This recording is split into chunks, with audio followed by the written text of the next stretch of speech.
একটু থামুন। শেষ কবে আপনি অন্যের কষ্টে কেঁদেছেন?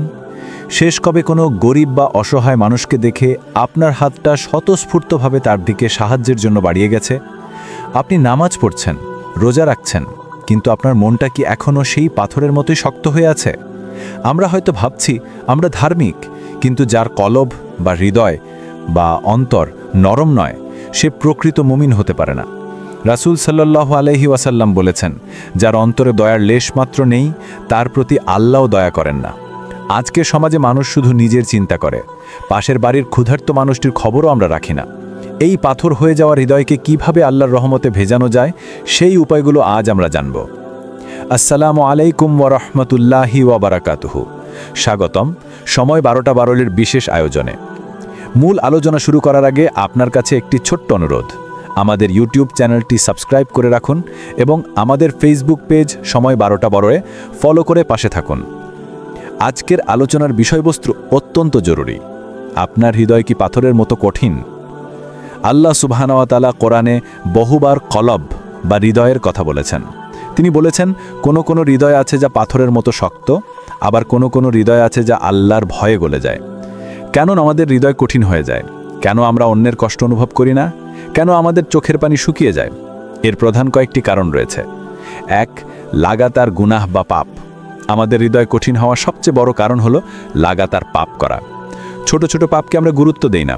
রাসূল সাল্লাল্লাহু আলাইহি ওয়াসাল্লাম বলেছেন, যখন কোনো বান্দা একটি পাপ করে তখন তার হৃদয়ে একটি কালো দাগ পড়ে। যখন সে তওবা করে তখন সেই দাগ মুছে যায়, কিন্তু সে যদি পাপ করতেই থাকে তবে সেই দাগ বাড়তে বাড়তে পুরো হৃদয়কে ঢেকে ফেলে। একসময় হৃদয় কালো ও শক্ত হয়ে যায়।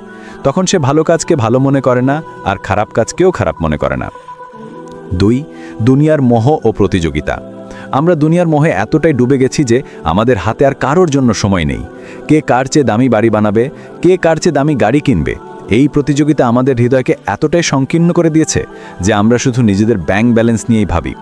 পবিত্র কোরআনে আল্লাহ বলেছেন, সম্পদের মোহ তোমাদেরকে আখিরাত থেকে গাফেল করে রেখেছে যতক্ষণ না তোমরা কবরস্থান পরিদর্শন করো।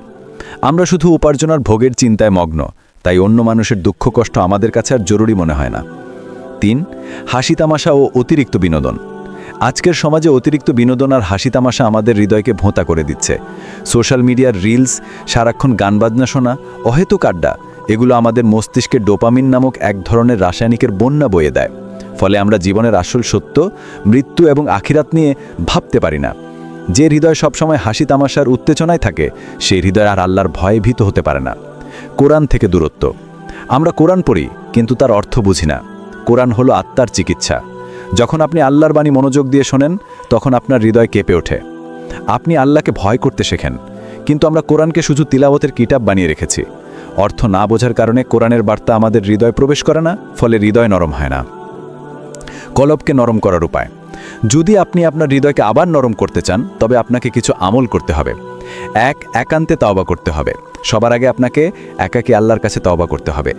এমনভাবে তওবা করুন যেন এটি আপনার জীবনের শেষ তওবা। চোখের পানি ফেলে আল্লাহর কাছে ক্ষমা চান, কারণ তাওবা হৃদয়ের সব কালো দাগ মুছে দেয়।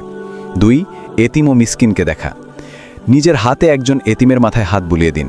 একজন ক্ষুধার্ত মিসকিনকে খাওয়ান। রাসূল সাল্লাল্লাহু আলাইহি ওয়াসাল্লাম বলেছেন, যদি তুমি তোমার অন্তর নরম করতে চাও, তবে গরিব ও মিসকিনদের খাবার দাও। এই কাজগুলো আপনার হৃদয়ে দয়া ও মমতা ফিরিয়ে আনবে। 3. সলাতে বিনয়ী হওয়া। নামাজকে রকেট সায়েন্সের মতো মনে করুন। নামাজ এমনভাবে দারুণ যেন আপনি এই মুহূর্তে আল্লাহর সামনে দাঁড়িয়ে আছেন। সূরা ফাতিহা থেকে শুরু করে প্রতিটা আয়াত যখন পড়বেন, তার অর্থটা মনে করার চেষ্টা করুন। যখন আপনি বিনয়ের সাথে আল্লাহর কাছে সিজদা দিবেন, তখন আপনার হৃদয় এমনিতেই নরম হবে। 4. মৃত্যুর স্মরণ। প্রতিদিনের রুটিনে 5 মিনিট সময় রাখুন যখন আপনি মৃত্যু নিয়ে চিন্তা করবেন। ভাবুন, যদি এই মুহূর্তে মালাকুল মউত এসে যায়, আপনার কি হবে? আপনি কি উত্তর দিবেন? এই চিন্তা আপনার হৃদয়ের কঠিন আবরণকে ভেঙে দিবে। 5. কোরআনের অর্থ অধ্যয়ন। প্রতিটা আয়াতের অর্থ বুঝুন। বিশেষ করে জান্নাত, জাহান্নাম, আল্লাহর দয়া ও আযাব সম্পর্কিত আয়াতগুলো বারবার পড়ুন। আল্লাহর ভয় আর ভালোবাসা আপনার হৃদয়কে নরম করবে। হৃদয় নরম হওয়া একজন মুমিনের সবচেয়ে বড় গুণ। এটি আল্লাহ ও বান্দার মাঝে সম্পর্ক তৈরি করে। আসুন আজ থেকে এই আমলগুলো শুরু করি। আমাদের হৃদয়কে পাথরের মতো শক্ত না রেখে আল্লাহর রহমত দিয়ে নরম করি। বন্ধুরা, সবশেষে একটি কথাই বলবো, জীবনের কঠিনতম মুহূর্ত আল্লাহর উপর ভরসা রাখুন। বিশ্বাস রাখুন, তিনি কখনোই তার বান্দাকে একা ফেলে দেন না। আজকের আলোচনাটি যদি আপনার ভালো লেগে থাকে তবে সময় 12টা 12 চ্যানেলটি সাবস্ক্রাইব করতে ভুলবেন না এবং আমাদের ফেসবুক পেজ সময় 12টা 12 ফলো করে পাশে থাকুন। আল্লাহ আমাদের সবাইকে নরম ও দয়ালু হৃদয় দান করুন। আমিন। আসসালামু আলাইকুম ওয়া রাহমাতুল্লাহি ওয়া বারাকাতুহু।